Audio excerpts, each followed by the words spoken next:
感觉全世界都熟悉了川普，都适应了川普，更知道怎么来应对川普。川普，你不是还在为没拿到诺贝尔和平奖生闷气吗？以色列给你一个。以色列总理内塔尼亚胡就郑重提名川普荣获以色列的最高荣誉以色列奖，理由是川普是以色列有史以来在白宫最伟大的朋友，川普也将成为有史以来第一位获得这项犹太人最高荣誉的非犹太人。这还不够，精神上的奖励自然需要，物质上的奖励更需要。内塔尼亚胡还当场赠送他一个特别礼物，一个用黄金打造的鸽子。什么意思？鸽子象征和平。川普，你不是自诩为和平总统吗？但又是金鸽子，特不靠谱。你不是最喜欢金子吗？我们熟悉的和平鸽一般都是白色，但到了川普手里，白色也必须变色，金子才是最好的。有时象征与实质之间只隔着一层黄金的薄纱。川普很高兴，可以说10月13日是他最高兴的一天。这一天，他先去以色列，在以色列议会发表演讲，宣布以巴共同经历的漫长噩梦终于结束。这不仅是战争的结束，更是恐怖与死亡时代的终结。随后，他前往埃及西奈半岛参加沙姆沙伊赫和平峰会。他和埃及、卡塔尔和土耳其领导人共同签署加沙宣言，承诺担任停火协议的担保方，监督人道援助落实。今天是中东的伟大日子。川普在致辞中说，最伟大的交易发生了，这就是这里发生的事情。在离开中东前，他又说，这不仅是中东历史的新篇章，更是全世界和平的起点。感觉真是前无古人，后无来者。但光自夸是不够的，20多个参加中东和平峰会的领导人自然更心领神会。埃及总统塞西说，我非常有信心，阁下是唯一有能力实现这一切并结束这场战争的人。在中东实现和平，就需要类似于川普的杰出人物和勇敢举动。总统先生，让加沙战争成为中东的最后一场战争吧，既有夸奖，更有期待。川普，你要继续努力。巴基斯坦总理夏巴兹表示，没有川普的积极努力，印巴之战就不能和平结束。特不靠谱拯救了数百万人的生命。我想再次提名这位伟大的总统，获得诺贝尔和平奖，因为我真诚地觉得他是最真实、最出色的候选人。这觉悟，这外交手腕，难怪莫迪不受川普待见。我看到美国《时代》杂志不出意外将川普作为了封面，一个川普的侧脸大特写，标题是他的胜利，一语双关。白宫第一时间转发川普，再转发白宫的转发，感觉因为川普世界一团和气了。真是这样吗？我们看到的只是真相的一部分，真相还有不为人所知的另一部分。比如特不靠谱，在以色列国会演讲时掌声很热烈，这不假，但也有2位左翼议员大声呼喊巴勒斯坦自由口号，打断了川普的演讲。美国和以色列对巴勒斯坦的态度，一些以色列议员都看不下去。中东和会峰会，当事国应该都去吧。川普特别想搞成一次团结的大会，胜利的大会，甚至都邀请伊朗来共襄盛举，伊朗是肯定不会去的。川普先去的以色列，特别想带内塔尼亚胡一同前去，但最后一刻内塔尼亚胡拒绝了最铁杆的朋友，这个面子都不给，川普估计也有点失落。当然内塔尼亚胡不去也好，土耳其总统埃尔多安据说听到内塔尼亚胡要去，专机都不愿意落地，不断在西奈半岛盘旋，直到内塔确定不去，他的专机才落地。为什么不屑与以色列总理同一个场合见面？而且虽然外界宣称20多个领导人出席了中东和平峰会，我们看到了来捧场的法国总统马克龙、英国首相斯塔默、意大利总理梅洛尼，但没看到2个很关键的中东领导人，沙特王储萨勒曼、阿联酋总统扎耶德。我看到 CNN 的分析文章就说，这2位最著名的地区参与者没有出席峰会，而是派遣了高级官员，2人都深入探讨了巴勒斯坦国问题，并且对与内塔尼亚胡的合作越来越失望。很简单，他们对以色列很失望，对内塔尼亚胡不信任，对加沙的未来和平很担忧。最后怎么看，还是粗浅3点吧。第一，川普这一天很享受旋风式访问、旋风式演讲，各种顶级词汇的自夸，更接受外界各种角度的超级赞美。这应该是川普再次上台9个月来最高光的时刻。没有拿到诺贝尔奖，反而成就了外界对川普最深的同情。但回到美国，特不靠谱不得不面临的还是美国政府在继续关门，全世界不得不对美国另眼相看。但美国人更清楚川普的软肋，美国总统也不容易啊。历史从不因一场喝彩而改写，却常在一地鸡毛中露出真相。第二，魔鬼更藏在细节里。为什么内塔尼亚胡不去参加峰会？为什么沙特、阿联酋领导人也不亲自去捧场？已经说明了很多问题。中东问题盘根错节，各种血海深仇，也不提一个巴勒斯坦国，矛盾哪这么简单就能解开？加沙第一阶段协议是最容易的部分，双方确实也打累了。第二阶段牵涉到哈马斯全部放下武器，牵涉到以色列彻底撤离加沙，你看吧，不排除出现新的波折，甚至惊涛骇浪。川普确实干了一件了不起的大事，但这只是大事的一小部分。和平的道路从来不是一条直线，它更像是在荆棘中迂回前行的迷宫。第三，全世界更看透了川普。全世界现在都知道川普喜欢交易，他的交易的艺术就是各种恫吓、极限施压，然后上下其手，最后宣布胜利，伟大的胜利。必须看到，面对一个越来越任性的美国，现在没有几个国家敢真正与美国掰手腕，但更多国家知道避开川普锋芒，投川普所好。所以棒杀是杀，捧杀也是杀。所以类似沙姆沙伊赫的一幕，我们接下来将经常性看到。有些事情都是逢场作戏，醒来后该忘了就忘了吧。当世界学会用掌声应付表演，真正的对话反而在寂静中缺席。但至少对一个人，川普很够意思，那就是内塔尼亚胡。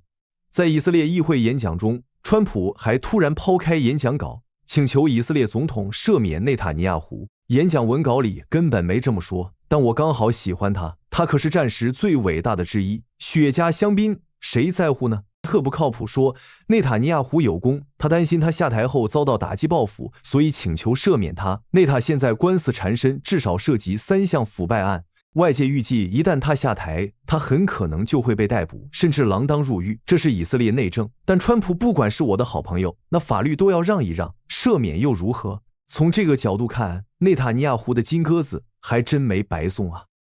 Negotiate pretty well, although it is an art. But there are people that can negotiate pretty well. But most importantly with Steve, he's just a great guy. Everybody loved him. Everybody. I mean, I know some negotiators that are so good, but you wouldn't have had peace in the Middle East. It would be in World War III right now with some of these guys. Everybody loves Steve, and they respect him, and they somehow can relate to him. I've known him for many years, and I've seen it over and over again. להוציא את חבר הכנסת עודה, להוציא אותו מהאולם, להוציא אותו מיד, החוצה, החוצה. Please expel this Knesset member. Please expel this Knesset member. Please expel Knesset member Kasif out of the hall. Please expel him immediately.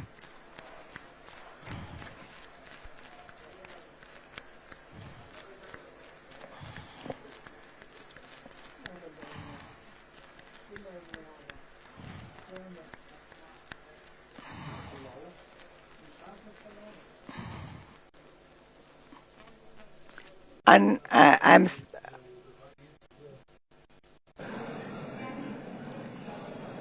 That was very efficient.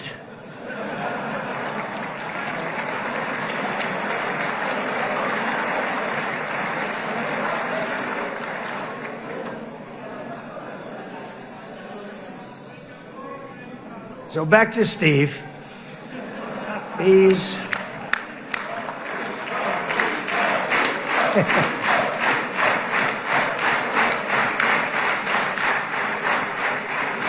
But I tell one story because he was so involved, and then we called in Jared. We need that brain on occasion. We got to get Jared in here. We got to get a certain group of people. But Steve started this all by himself. I call him Henry Kissinger, who doesn't leak. Okay? Henry is a big leaker. He leaked. Steve doesn't leak. Steve just wants to get the job done. He wants to do what's right. But I'll give you just a quick story because, as you know, he's working on the war with Russia and Ukraine, a war that would have never happened if I were president. A shame. 7,000 young soldiers a week are being killed. More than that this last week. It's a shame that it never happened. But it did happen, and we won the race, and I took over this horrible war that's been raging, and I thought it would be easily settled. I thought it was a hell of a lot easier than doing what we just did very successfully with Israel and a lot of other people. But this came first, and we'll get that one. But I set up a meeting for him to meet with President Putin, thinking it would be a 15 or a 20-minute meeting. Steve had no idea about Russia, had no idea about Putin too much, didn't know too much about politics, wasn't that interested. He was really good at real estate, but he had that quality that I was looking for, and I didn't see it around in too many ways. And I set up the meeting with Putin, and I called. I said, is Steve finished yet? That was about a half an hour into the meeting. No, sir, he's not. He's still inside. This is in Moscow. I said, well, how's he doing? I don't know, sir. He's still inside. I called up an hour later. Let me speak to Steve. Sir, he's still with Putin. He's with President Putin. I said, wow, that's a long meeting, 1 hour. I called up an hour later. He was still with Putin. 3 hours later, he was still with Putin. 4 hours later, he started to get the word that he was going to be coming out soon. And in 5 hours, he came out. I said, what the hell were you talking about for 5 hours? And he says, just a lot of interesting things. We're talking about a lot of interesting things, including what he went in there for, but you can't talk about it for 5. You can talk about it for a certain period of time, and you know what you're getting. But that's a talent. That's a talent where you can do that. Most people I'd send in, number one, they wouldn't be accepted. Number two, if they were, the meeting would last 5 minutes. And that's what happens with Steve. Everybody loves him. They love him on this side. They love him on the other side. And he really is. He's a great negotiator because he's a great guy. So thank you very much, Steve. Very much.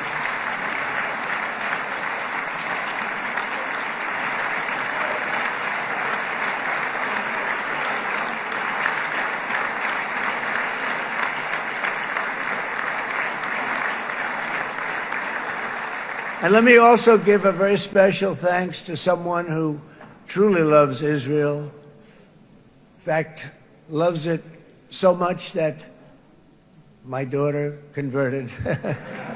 My daughter converted. I didn't know this was going to happen.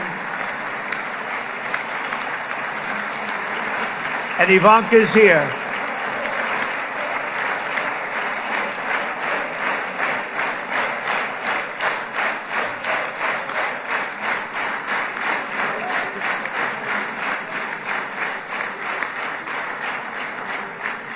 And Bibi, you do know this was not in the cards for me. You understand that.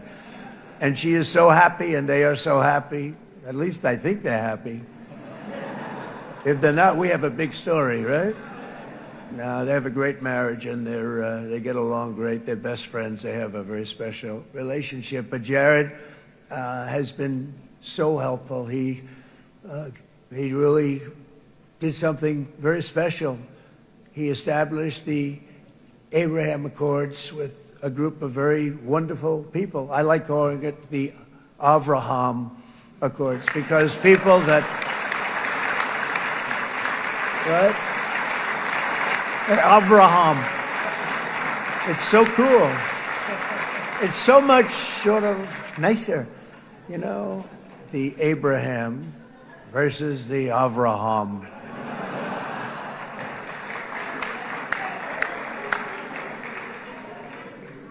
I just don't want to sound too sanctimonious when I do it, so, you know, I sort of split it up. This way we keep everybody happy. But we have some very great talent, and they have no excuses for anything that's taken place because we had some unbelievably good people working on this. And then you're going to add a man named Marco Rubio, who is also here. That's right.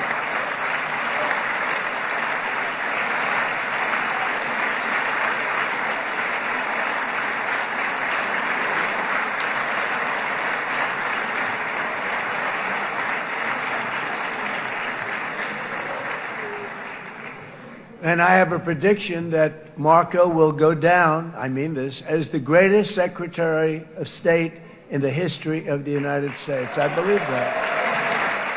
I believe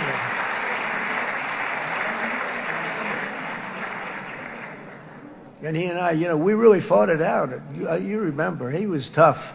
He was nasty. Who the hell thought this was going to happen, Marco, right? And now I'm saying he's going to go down as the greatest. He will. He was always smart and sharp, and people respect him. And then we have somebody who's young, but an unbelievable leader. I saw it a long time ago, and he's turned out to be even better than we thought. Right, Susie? I think even better. And that's Pete Hegseth, who is our Secretary of War, formerly Secretary of Defense.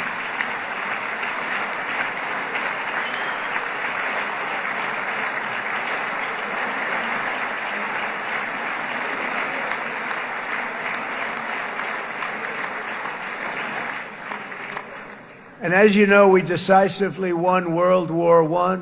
We decisively won World War II decisively.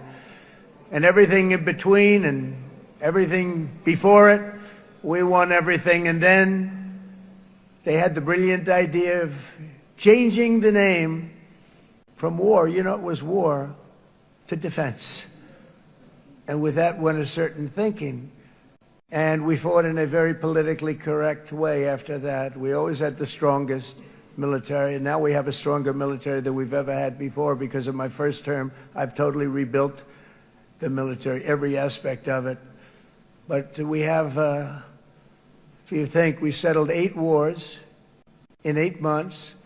I'm now including this one, by the way, if that's okay. They may say, well, that was quick. Because yesterday I was saying 7, but now I can say 8. The hostages are back. The hostages are back.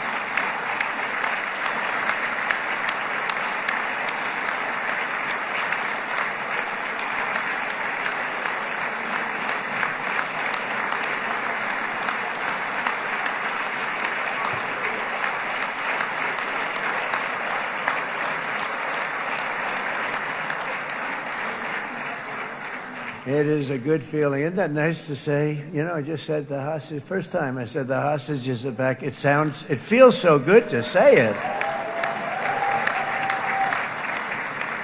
But when you settle 8 wars in 8 months, that means you don't like war.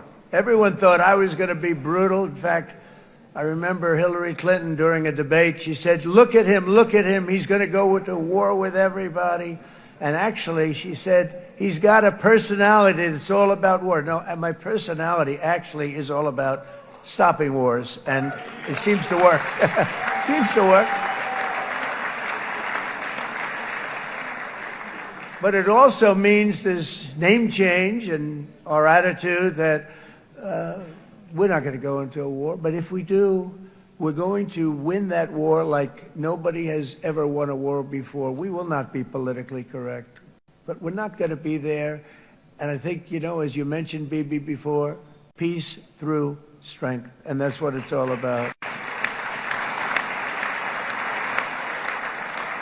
The United States has the greatest and most powerful military in the, right now, history of the world. I can tell you we have weapons that nobody's ever dreamt of. I only hope we never have to use them. I rebuilt the military. I was proud to do it, but some of the things I hated to do. I hated certain of the weapons because the level of power is so enormous. It's so dangerous, so bad. But we have to do what we have to do. We make the best weapons in the world, and we've got a lot of them. And we've given a lot to Israel, frankly. And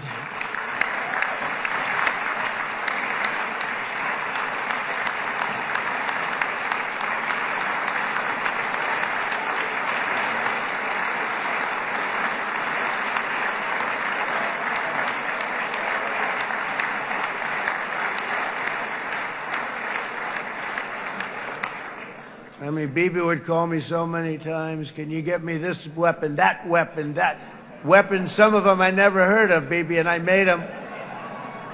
But we'd get them here, wouldn't we? And they are the best. They are the best. But you used them well. It also takes people that know how to use them. And you obviously used them very well.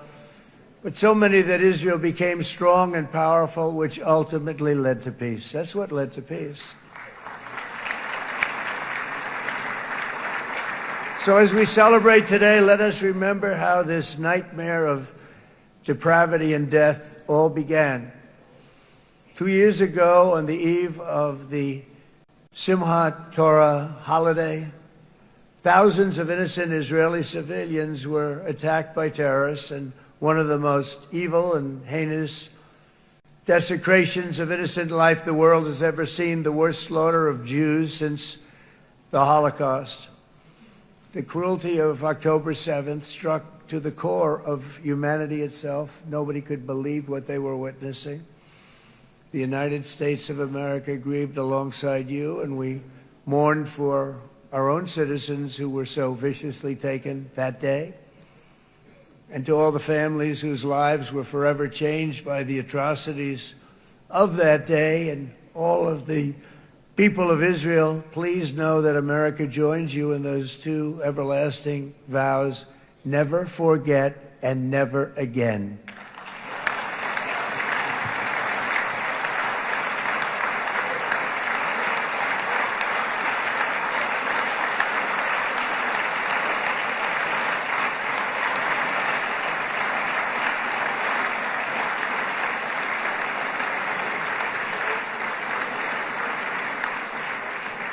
From October 7th until this week, Israel has been a nation at war, enduring burdens that only a proud and faithful people could withstand. It was a very tough period of time.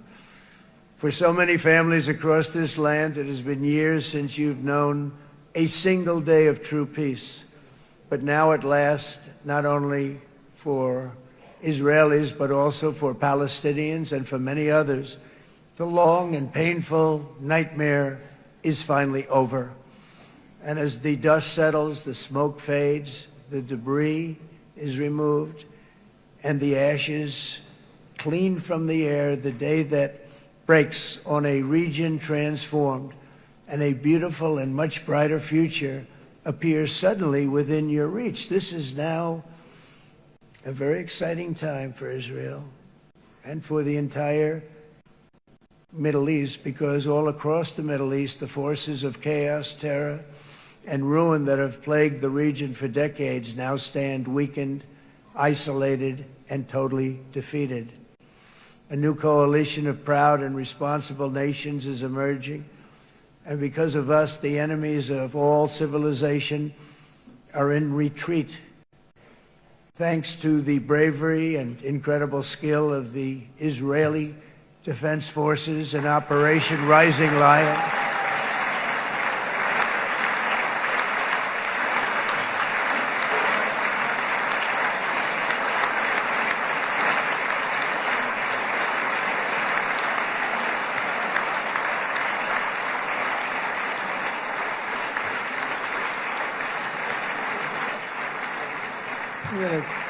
guy's central casting. Let's put him in a movie. Look at him.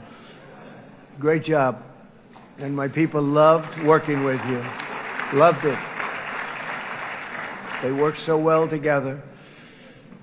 But many of Iran's top terrorists, including nuclear scientists and commanders, have been extinguished from this earth.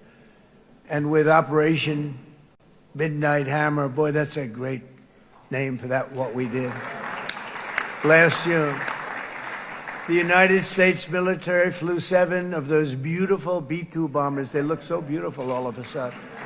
They were always, I thought they were pretty planes. I had no idea they could do what they did. In fact, we just ordered 28 more of them. A little updated version. We ordered a whole pile of them. And almost 100 other planes went with them, including fighter jets. And we had 52 tankers, big, beautiful, brand new tankers that were loading them up 4 or 5 times. They've traveled 37 hours back and forth. Think of that. But we had tankers all over the sky for all the other planes. We had the F-22s, the F-35s, F-16s. We had a hell of a lot of planes.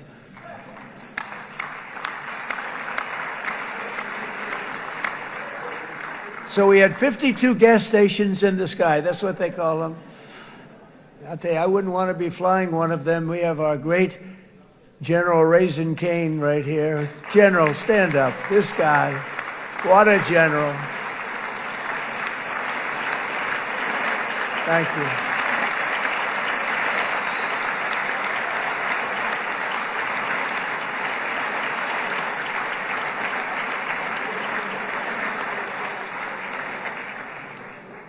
I asked General Cain, I said, you know, we're having problems with ISIS, and I was in Washington, and I asked, how long would it take to defeat ISIS? And my Washington generals told me, 3, 4, maybe 5 years, sir. I said, I don't get it. We got the best equipment in the world. Why? So I flew to Iraq, and I met with a man named Cain. He said, what's your first name? He said, they call me Raisin, sir. I said, wait a minute, your name is Raisin Cain? I've been looking for you for a long time. You gotta be kidding. So they told me 3, 4, 5 years to defeat ISIS. And I sit down with him and I say, why is it? I flew there in the dark of night. I landed, I'll never forget it.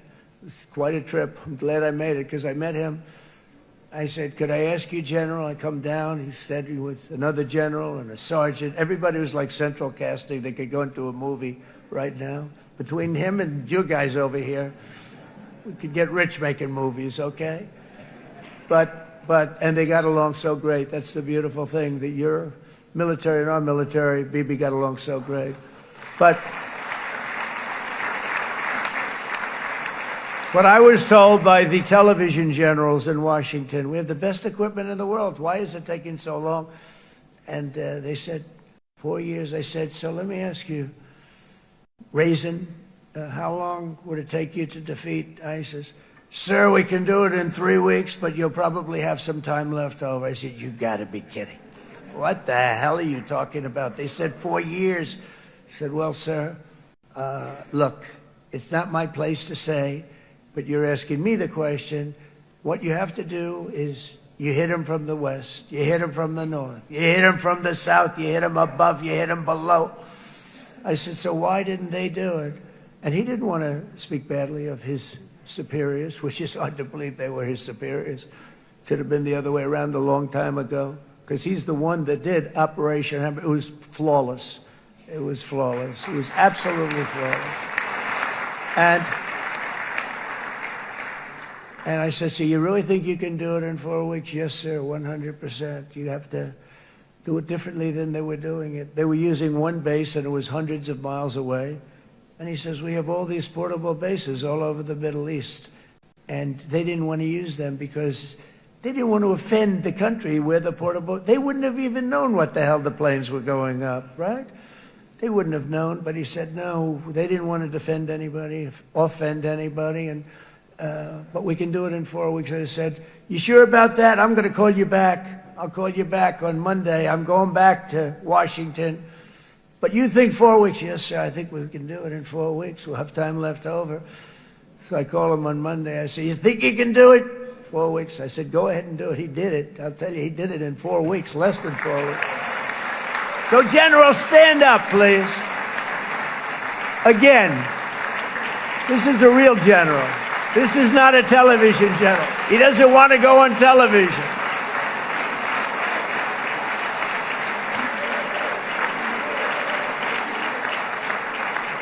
He doesn't want to go on television. I said the other guys love being on television. So we dropped 14 bombs on Iran's key nuclear facilities, totally, as I said originally, obliterating them. And that's been confirmed, and everybody understands it. Together we stopped the #1 state sponsor of terror from obtaining the world's most dangerous weapons. And if you think about it, if we didn't do that, and assuming we made the same deal that we have today, there'd be a dark cloud over this deal.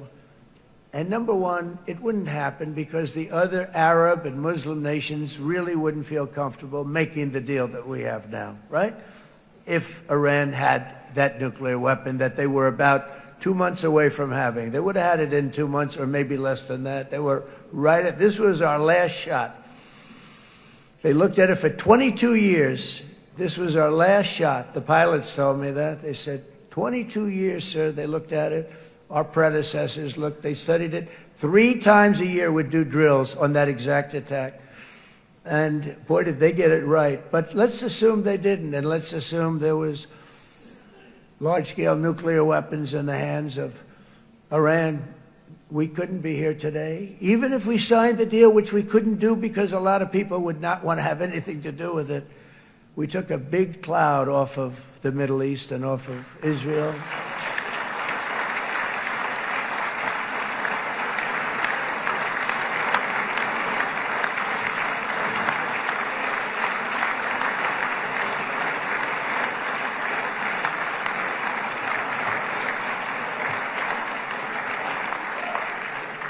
And it was my honor to help.